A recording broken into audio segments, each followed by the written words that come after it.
centre d'un bourg, à l'entrée d'un village, à la croisée d'un carrefour ou au bord d'un chemin, les croix émaillent les paysages creusois.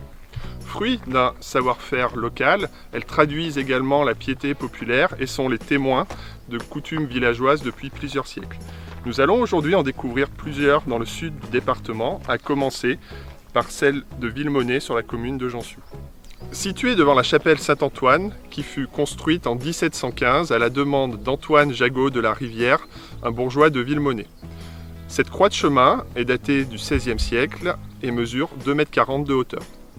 Son architecture se compose d'un bloc de granit de forme pyramidale dans lequel s'insère un fût de section octogonale. La jonction avec la partie supérieure se fait au moyen d'un nœud portant une inscription gothique que l'usure du temps a rendue illisible. La croix en elle-même possède un montant et des bras cubiques et est dite fleuronnée, c'est-à-dire terminée par des fleurons formés de 4 crochets organisés autour d'un bouton terminal. L'ensemble est orné d'une iconographie riche. Sur cette face, un Christ couronné est entouré de 2 personnages sculptés en relief, la Vierge et Saint Jean.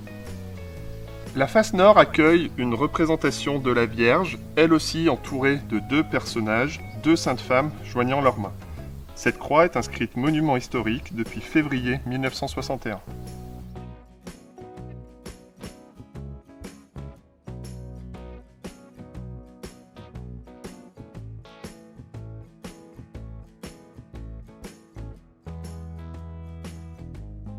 Nous nous retrouvons maintenant sur la commune de Clairavaux, plus précisément au nord-ouest du bourg, devant cette croix de chemin appelée localement croix grande ou croix percée.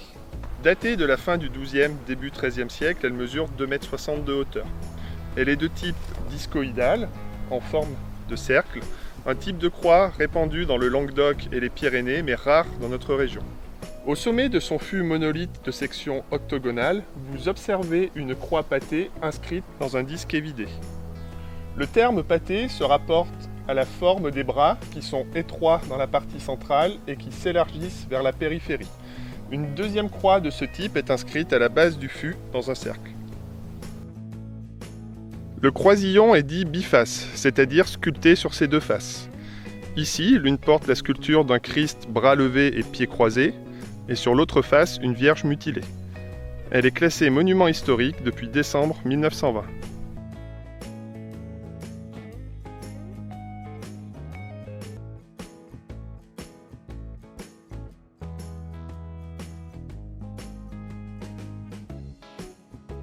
Enfin, on peut faire état de croix de cimetière, comme ici sur la commune de Malray. Dans l'histoire du culte des morts, les croix de cimetière comme celle-ci avaient un rôle essentiel, veillant sur l'esprit des défunts et étant considérées comme un signe en la vie éternelle. Datée du XVIe siècle, celle-ci fut déplacée à cet emplacement lors de la désaffection de l'ancien cimetière qui était proche de l'église.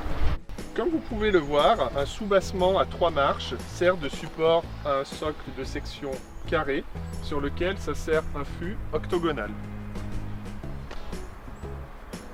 La partie sommitale présente une architecture et une iconographie remarquables. Comme vous le voyez, la jonction avec le croisillon se fait par l'intermédiaire d'un tailloir sculpté sur 3 de ses 4 faces de personnages et d'animaux représentant des scènes de l'enfance du Christ.